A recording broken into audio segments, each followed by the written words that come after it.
welcome to the first episode, the official episode of the Deep in the Shell, the D.i.t.s in your timeline.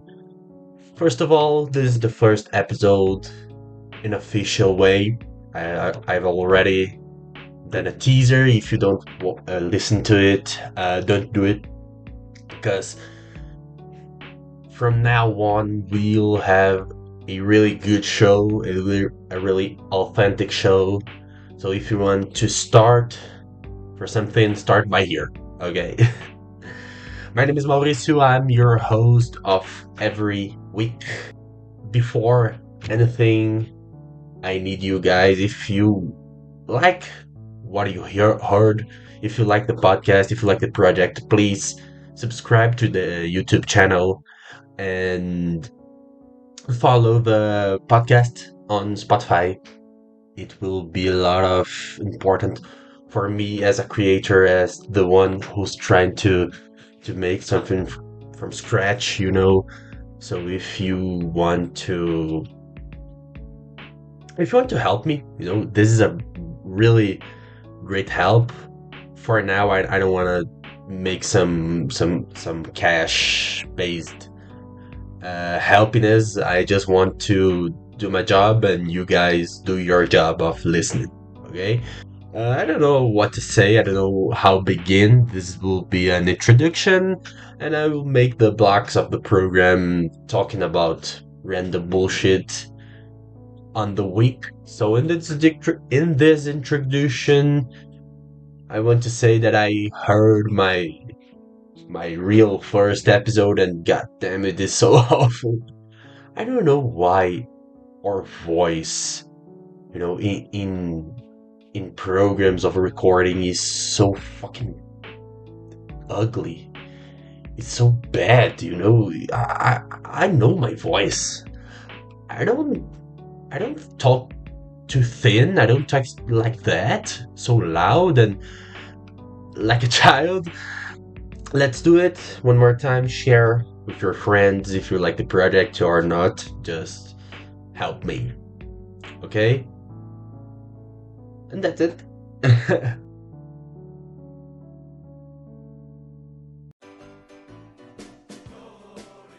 First block of this episode. Tottenham Hotspur, it's champion of Europe. I don't think.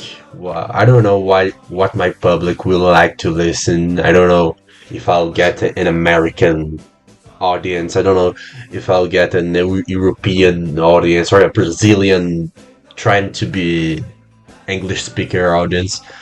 Try to make a lot of stuff. One of them is trying to speak about soccer. I won't, speak about the Brazilian clubs, but some things is like I want to talk, and I want to talk about Tottenham Hotspur after 17 years of failure and mocking up.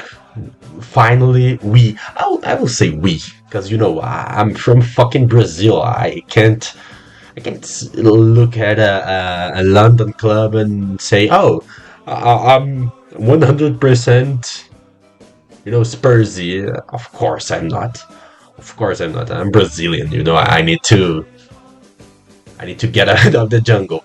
But I imagine that I have this idea that we live in a globalized world, and if I just don't talk that I support a club like it's my own, I think I can like something. I think I can talk about something.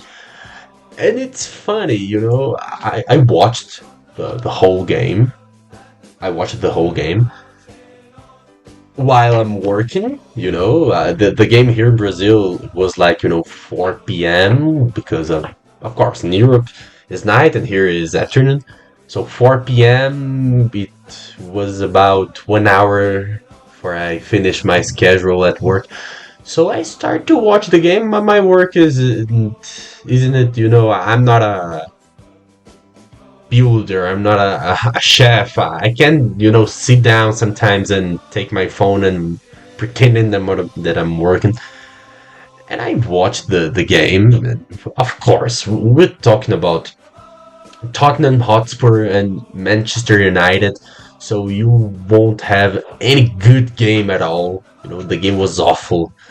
The football, the soccer, football, fuck it. I'll say football sometimes, soccer sometimes. I'm not saying about NFL.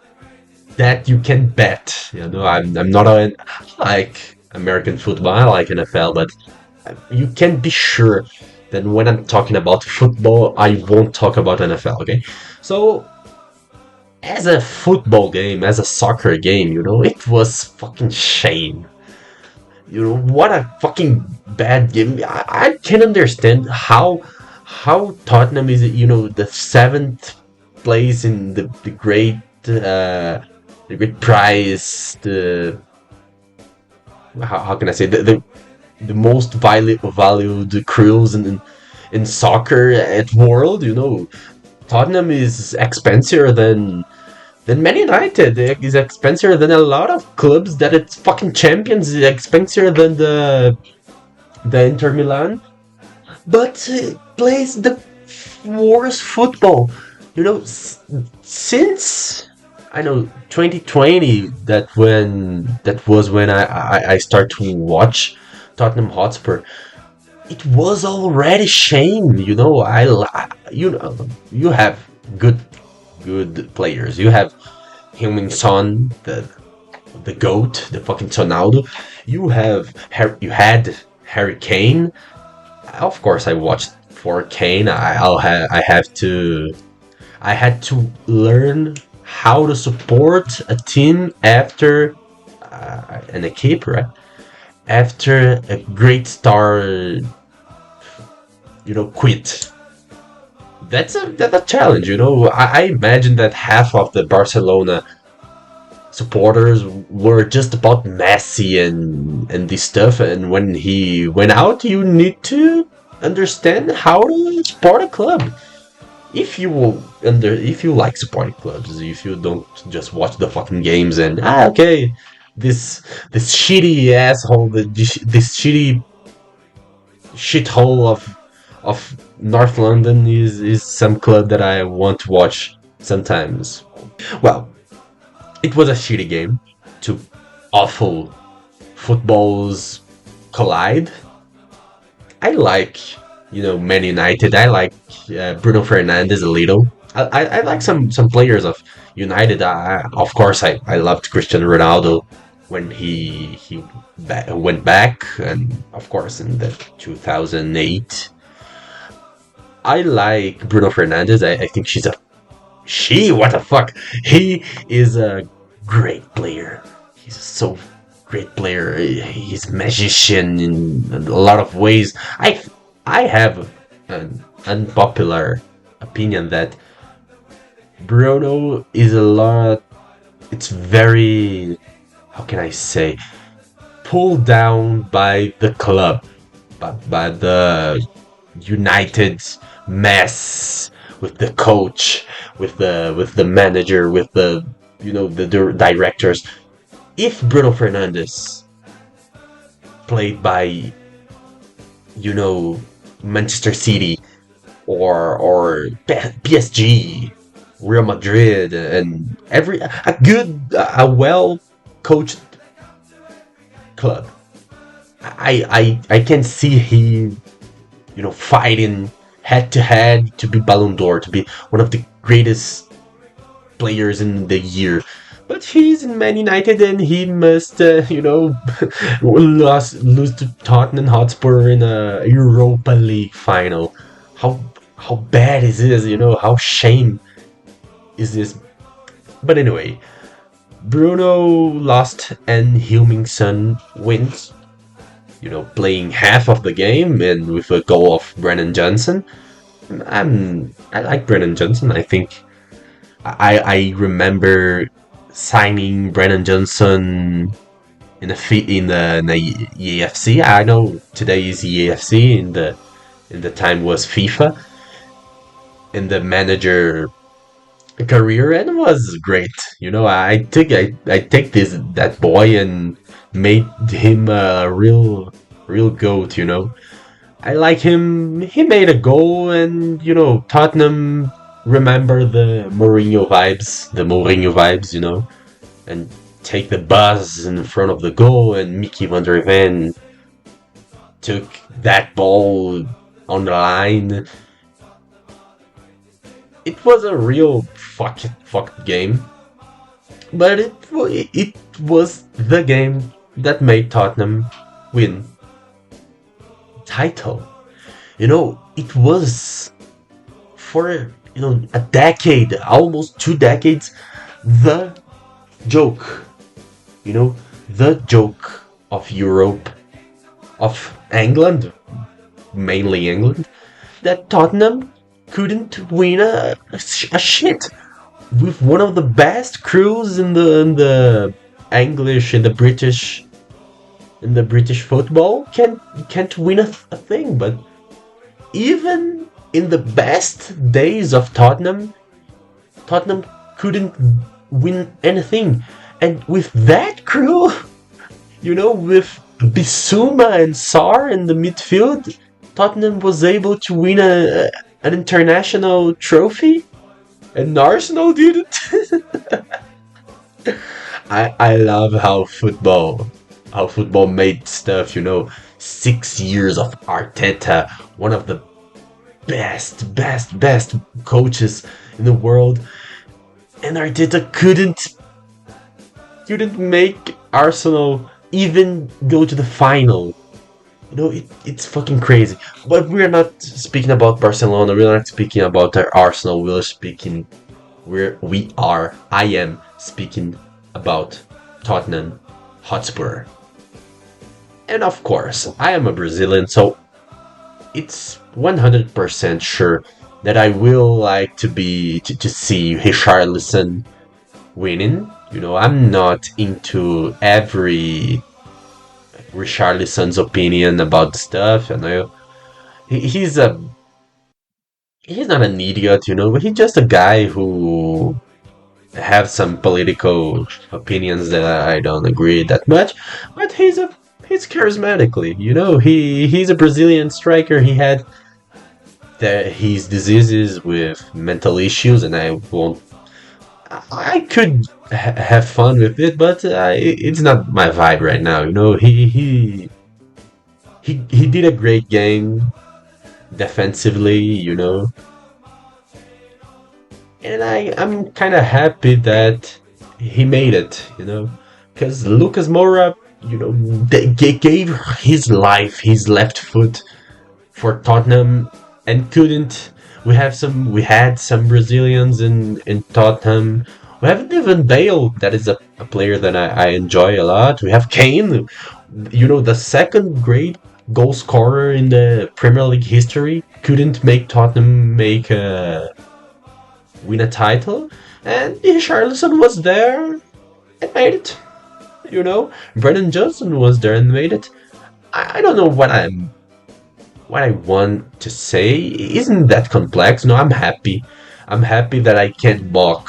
Of course, in my day in Brazil, taking the subway and trying to not get crazy. I don't know any any Arsenal fan, but of course we live in there. The internet. It's good to see the content, the produce that's made mocking Arsenal's ass. Arsenal fans' ass. I I had this dream when I was a little guy. I always want to live in London and understand and live that culture. Cause in Brazil is it's kind of gangy stuff. It's like a lot of criminals on a side and a lot of criminals on the other side, and if they beat up, they kill each other. But with Arsenal and Tottenham and then all the international the British teams, Spanish teams, I ever seen some civilization. I don't know the word, the exact word, but it's different. Of course, it's nice to see a great club, one of the big six, being champion of the Europa League. it's relevant, you know. Isn't the Champions League, isn't the Premier League, but it's a great trophy, for Real Madrid, for Barcelona, for Liverpool. I don't see like a big trophy, but for Tottenham, that it's a great club. It's a big club, but I see a lot of more passion from the players, from the tribune, from the supporters. That it's beautiful. So that's it. Tottenham, it's champion, and I'm happy because Son is happy because the 22S Tottenham players are happy. So I'm happy too.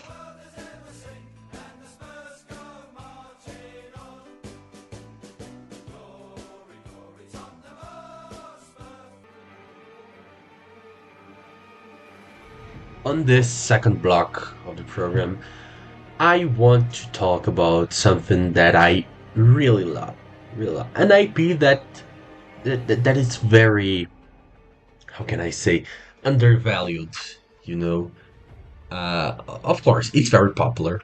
It's probably one of the biggest TV shows of all time, and start something that probably didn't, how can I say, probably didn't go well at the time, but this IP itself I love so much. That is The Walking Dead. Why I'm saying that?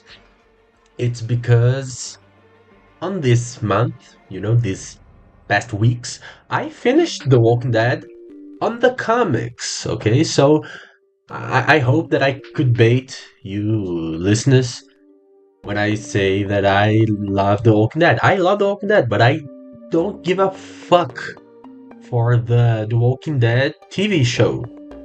I love the comic book, and this time, it's very important for me, The Walking Dead, the comics, because, well, let's, you know, one more time, let's get in the beginning. I love comic books, and I love collecting comic book, and I live in Brazil, so I am, I'm a mercy. I'm at the power of a lot of, how can I say, publishers that bring the American and European and British and those comics from outside. I read some Brazilian comics as I get access, but you can understand that in this globalized world, of course I will like to of course I would like to read some Marvel, DC, and those stuff, and I think that's how the most of I guess that's how most of the guys start to read comics, and I'm no exception. I do start to read comics, and I still read Marvel and DC comics, more Marvel-like comics, But I start to read The Walking Dead because I like physical books, and mainly comic books. I really like physical books. Mangas. I can't give myself, the luxury of read online. Dragon Ball. I read almost, I think every Dragon Ball I read online. Some JoJo's Bizarre Adventures I'm reading online as well in the digital format. But comic books in general I like physically. And Panini, Panini is an Italian publisher that have an arm in Brazil, and this arm is publishing Marvel, DC, and some most famous comic books in the world. And of course, The Walking Dead is there. They start to republishing The Walking Dead. Of course, they published The Walking Dead back in 2023, in 2003. the year I was born.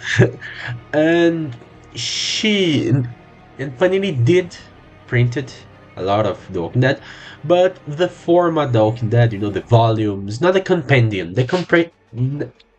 Any compendium, that's that big chunk of comics with 500, 100, 1000 pages never came to Brazil, at least officially, at least in Portuguese. The Panini printed the normal volumes, with six chapters and 150 pages. I started to collecting when Panini did reprint it here in Brazil in January of 2025. 25 no, 2024. And I always heard about The Walking Dead. Of course, I knew the TV show, and I really enjoyed the first two seasons. But I understand that The Walking Dead at comics, it's way bigger and way better than the TV show. So I just bought it. It wasn't in the sale. The first two volumes was in a bundle, so I just bought it, and I liked. Really, I didn't enjoy Tony Moore's, drawings. I didn't like that much, but I still, I was not collecting something weekly or monthly, so Panini will print this twice a week, so I will bought it twice a week, and let's see what happened. And then I started reading, and I started connecting with the characters.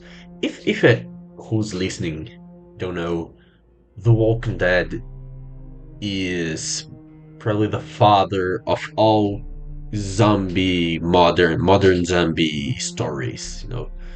I understand George Romero's help and George Romero's movies as the real father of zombie stories, mainly in the Occident, but The Walking Dead in the modern era, post 2000 is it's the real father.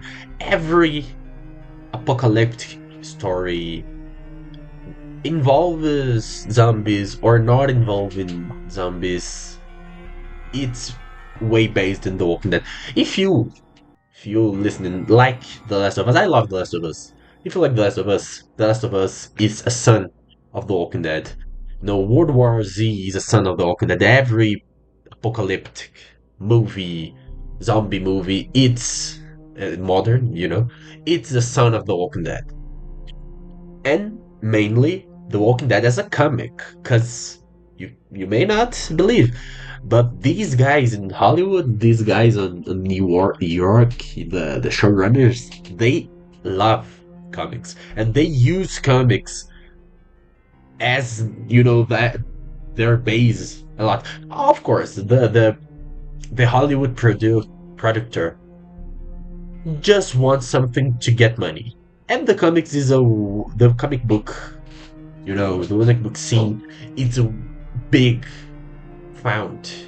It's a big source of material, of real material. And okay, the setup is done. Let's begin. I start to read The Walking Dead, and I start to connecting with the characters. Even in the series, I always loved Rick Grimes. I always understood what a protagonist needs to be by Rick Grimes. I even when I was a teenager or a child, when I watched, I get that a protagonist, the protagonist must be like this, not necessarily in behavior, but in character building. because Rick Grimes is a depth, it's a deep character. It's a real deep character at the same time that he's very archetype kind of character, you know. He's an Aragorn that it's perfect in almost every way, you know, the book Aragorn.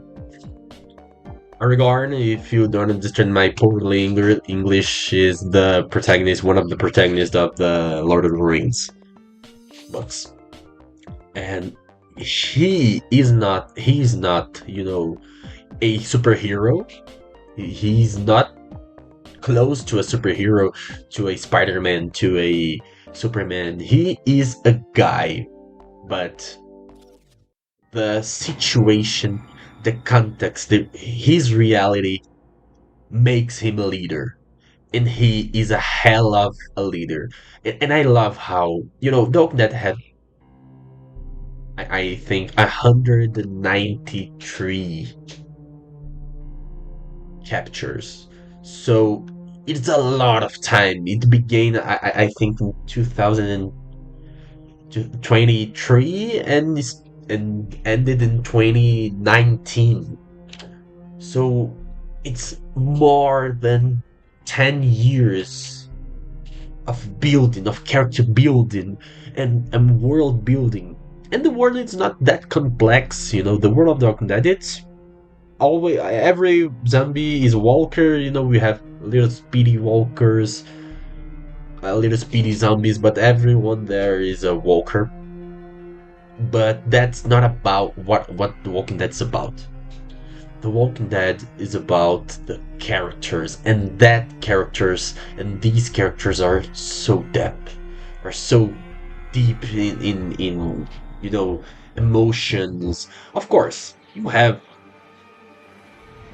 32 volumes of The Walking Dead. You can't explore every character, but every character, or the most characters, are very unique in the archetype. You know, I can't. I have the last characters in my head right now, so I of course can say that Dwight is a great character. I'll say that Eugene is a great character. Even Abraham, who was passed in, I know, I think volume 18, but okay. Even in the first volumes, you could see that depth of character design. Every character, it every character is an archetype, okay? It suits in an archetype, but it's very unique, you know.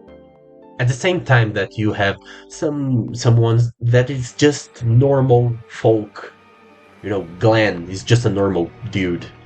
uh Grimes itself is just a cop, and Shane is just a cop, and I forgot the name of Rick's wife, but he's just a wife. It's the regular wife, and the others is just normal, but it's so rich at the same time, and story goes on, and how Robert Kirkman, the comic book writer, Robert Kirkman has, or have, you know, that George R. Martin type of, you know, tell story of storytelling. That is, you know, if the good writer don't must be afraid of killing his characters. I understand that mainly in The Walking Dead, I don't think The Walking Dead is perfect, of course, but I understand what this type of, you know, we need to shock the audience, we need you, the writer, to get surprised every time, and some great characters and characters that we love die in the fucking cold way. It's, you know, I don't know if you I don't know if you noticed, but it will have a lot of The Walking Dead spoilers. Okay, so spoiler alert. Tyrese it was one of the greatest, Rick dudes. I think that we can use the Joe Bro scene of JoJo Bizarre Adventure in The Walking Dead, because I see The Walking Dead as one of the most in structure, most likely a manga, because The Walking Dead is just a series. You don't have any American comic book story of you know 20 years of mythology with superheroes, and you have, oh well, can I read this arc here? No, you need to read the 62 Spider-Man comic. No, The Walking Dead is just a story. It's a story. You start in the one and you finish at the 32. So in that shape of storytelling, you see Robert Kirkman as playing a lot as a writer. I see that even in the beginning of the history, he understood in the history, no, in the story. Even in the beginning of the story, Robert Kirkman already knew what he wanted to do with the characters. No, not in the what the characters when they're gonna die or this stuff. No, but he want to understand their bond, the characters' bond. In the beginning, you have that arc with Rick and Shane, and Rick understanding what happened in the world. And then the prison arc, all the prison, oh, we need to free the prison. And then we have Tyrese, that it's a real Rick buddy. And then we have all fights. We have all Herschel arc, and the Herschel core. The daughter of Herschel that get in love with Glenn, and the other sons of Herschel. Everyone dying in the process of civilized culture. And in the end of that arc, we have one of the greatest quotes that Rick Grimes loved a speech. One of the great speeches of all. I think all the comic book stories. Rick, I love the great speech. I won't remember anything, but he ends with, "We are the Walking Dead." And that, I think that's in the fifth volume or the sixth volume, maybe the chapter number 40 or number 45, I guess.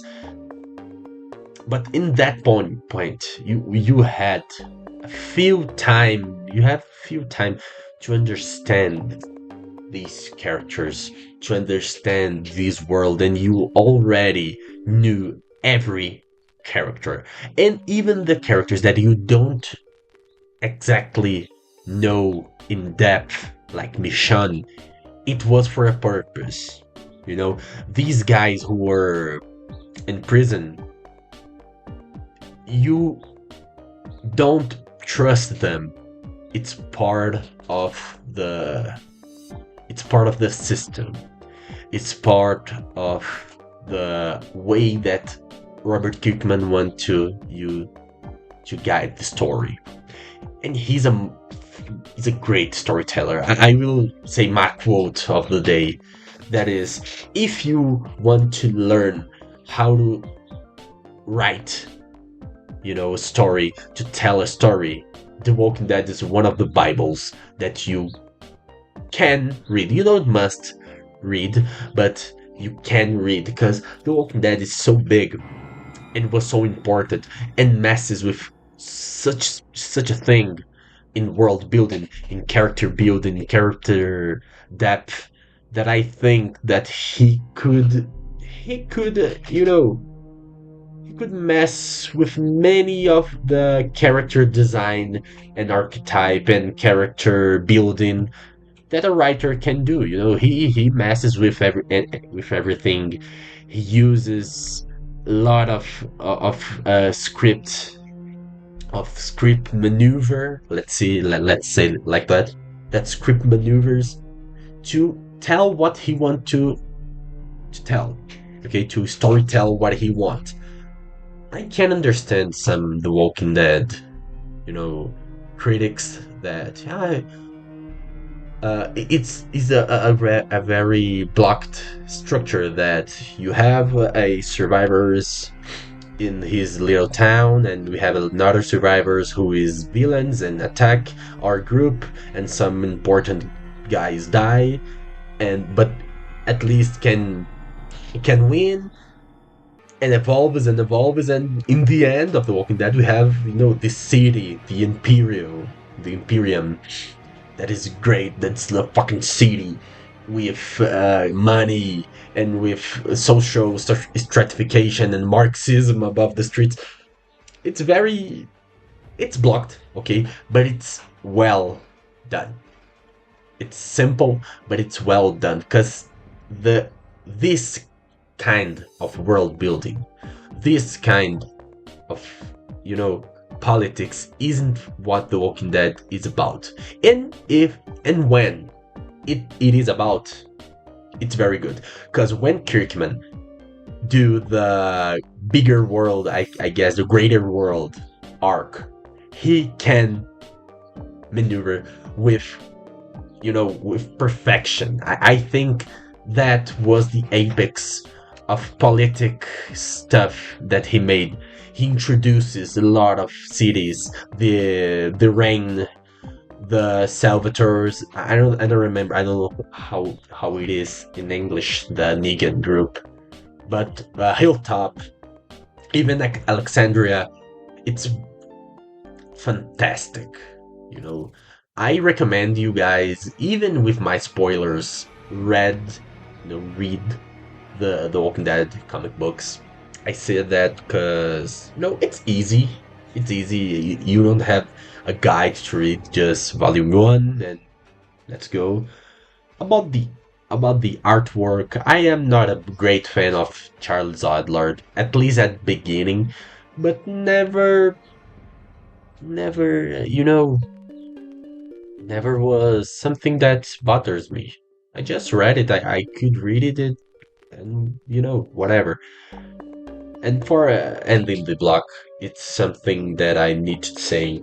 I start to collect and read uh, The Walking Dead in the beginning of my graduation in the college, in the IR college, and that was and I finished a year and a half later because I followed the Panini's publish. In my life, you can understand in 1 year and a half, a lot of things can happen in a person's life. I get friends, I lost friends, and everything was, you know, I don't think, I don't think, how can I say, everything was co-opted by The Walking Dead. The Walking Dead always was there in my weekends when I get to read and read. I'm sorry. And I get to read and forget about some problems in, problems out. My girlfriend needed to hear every 2 weeks, about The Walking Dead. I think she hates The Walking Dead. She will never read The Walking Dead because of me. But it became my routine, and the end of this routine, it's a reward, it's a conquest. I conquer the end of a collection and the end of a journey. It's kind of lame, it's just a fucking comic book, but it's a great comic book and was with me in my life. I guess that there is some, I think, there is some blocks of media that you need to to consume in a certain way. The example of, I think, is Harry Potter. In my mind, you cannot read Harry Potter out of that age condition. If you are not a 13 years kid or at maximum 15. If you're not reading in that time, you won't enjoy as much that you could. I understand that. I love Harry Potter books because I read in that time. I read in that time. If I read today, it will still be a great book and a great world building and a great story, but it won't hit the same way. The only the only way that Harry Potter can hit like that, it's how I read. And I how I recommend you, father, to give to your child. If your child are 15 years old, 13 years old, 12 years old, give it. Give it to him or her. Give it to the kid, okay? And he or she or it, will understand, will enjoy at maximum. And I think that's kind of like that. You need to read as the time. You don't if you sit down in your chair, you have 4 or 5 days in a row and you can read everything. I don't think that's that the great way of consume that media. I think it's just like a series, every week, every 2 weeks, you read a little and you will get these stories and these characters with you. You'll gather them. You get Ricky Grimes as one of your parents, one of your siblings, and you will understand his story and the story of the characters. I think that's how hit me. That story hit me like that, and I'm recommending you guys, if you want to read it,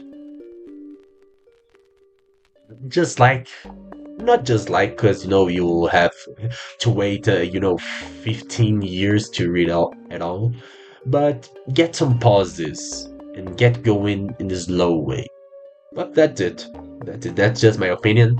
And The Walking Dead is one of the greatest comic book ever. This is a fact. This you can't you can't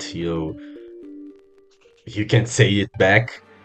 But I'm so happy that I ended The Walking Dead, and I could say about 20 minutes about The Walking Dead and read The Walking Dead, and that's it.